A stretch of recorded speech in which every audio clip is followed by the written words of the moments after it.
Aggravated assault, NJ. 2C:12-1B. What is aggravated assault in New Jersey? Aggravated assault is an extremely complex statute which delineates approximately 13 different types of conduct that constitutes fourth, third, or second degree felonies under the law of New Jersey. I want to preface this video by saying that no lawyer can do justice to this statute in one short video. So what I'd like to do is present you with a laundry list of the types of offenses and their gradations that appear under the assault statute. And then I'll talk to you a little bit about how they come up in my practice, what I've seen, and what I can do for you if you've been charged with this terribly serious offense. First of all, you need to understand that aggravated assault is very, very serious. Usually involves a jail term, mandatory jail in some cases. It can ruin your life and ruin your career. So having said all that, let me get started. In a previous video, we went over simple assault. The general garden variety is, a minor skirmish, no serious injury, and the parties, being stopped from hurting each other before anything terrible happens. As you might expect, the first kind of aggravated assault delineated in the statute is a situation where the facts are similar, but the injuries are much more severe. There's either serious bodily injury or there's significant bodily injury. In those cases, we're talking about a second-degree crime. And I should just go through these gradations. Fourth-degree crime is punishable by a fine of up to $10,000. Possible jail from 1 year to 18 months, and of course a criminal record for a felony. As I previously said, we call these cases crimes in New Jersey, but everybody else calls them felonies. That's the level you're dealing with in this statute. In a third-degree offense, if convicted, you're looking at a fine of up to $15,000, possible jail from 3 years to 5 years max, and of course a criminal record. On a second-degree case, your fine is going to, can be in excess of $75,000, minimum 5 years, maximum 10 years jail, presumptive 7, and a presumption of incarceration, by the way, in the second and first-degree crimes, and of course a serious criminal and felony record. Now, the second way this can come up is bodily injury caused by a deadly weapon. It can either be a third-degree crime or a fourth-degree crime. If you're out on the golf course swinging a golf club around and you get mad at someone and you strike them with a golf club, well, if it's negligent and there's injury or serious bodily injury or significant bodily injury, you're talking about a fourth-degree crime. If it's intentional, it's a third-degree crime. Now, the next group of cases had to do with the class of individuals who are victims. Okay, and here there are two major classes under the statute. The first one is all law enforcement officers, public officials, fire personnel, traffic cops, and anybody who works basically for local government. If you commit a simple assault on them, which can be as simple as posturing that you're going to hit them, putting them in reasonable fear of an assault, that is elevated to a third-degree crime because the idea is you are trying to frustrate government from carrying out governmental functions. There's a new and second class of individuals, and that is individuals under 16 years of age at a sporting event.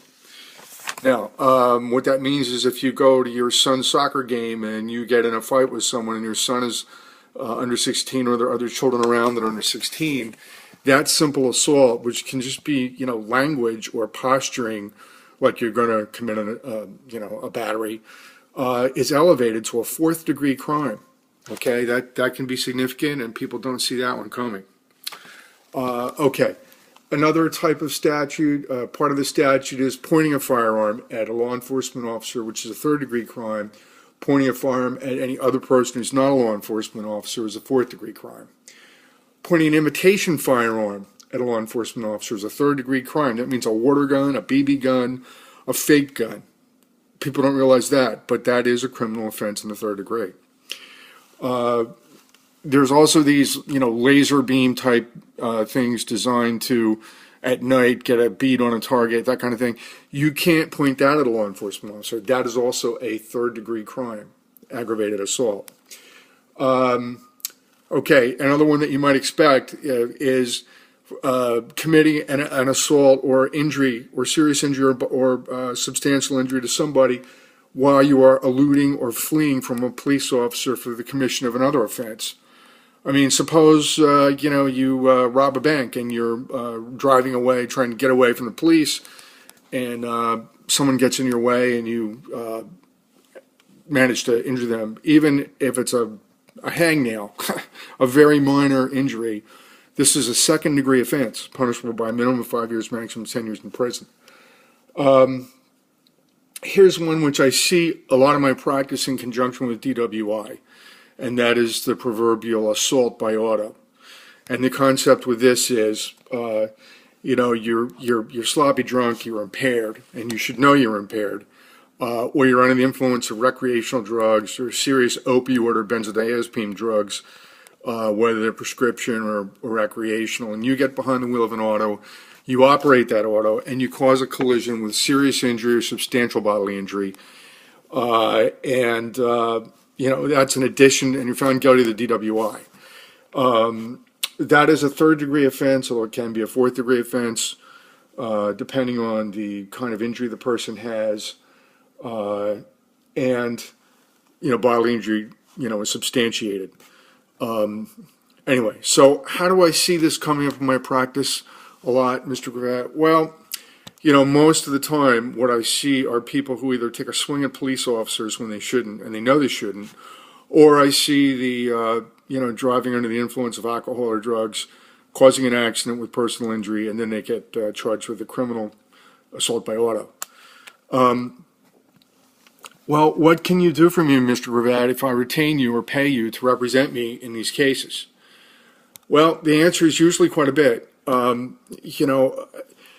of these are nasty. You're looking at serious jail time. You're looking at felony record. You're looking at terribly high fines if they want to impose them.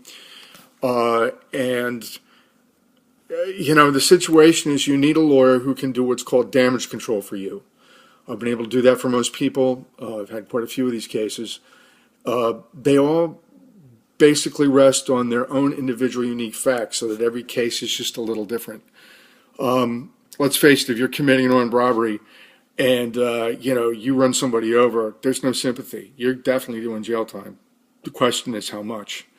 But if you're a person with no prior criminal record, you get in an auto accident, you hit a guardrail because you had 3 or 4 martinis, and your blood alcohol content is in the 0.18 range, 0.20 range, and some innocent bystander is marginally hurt.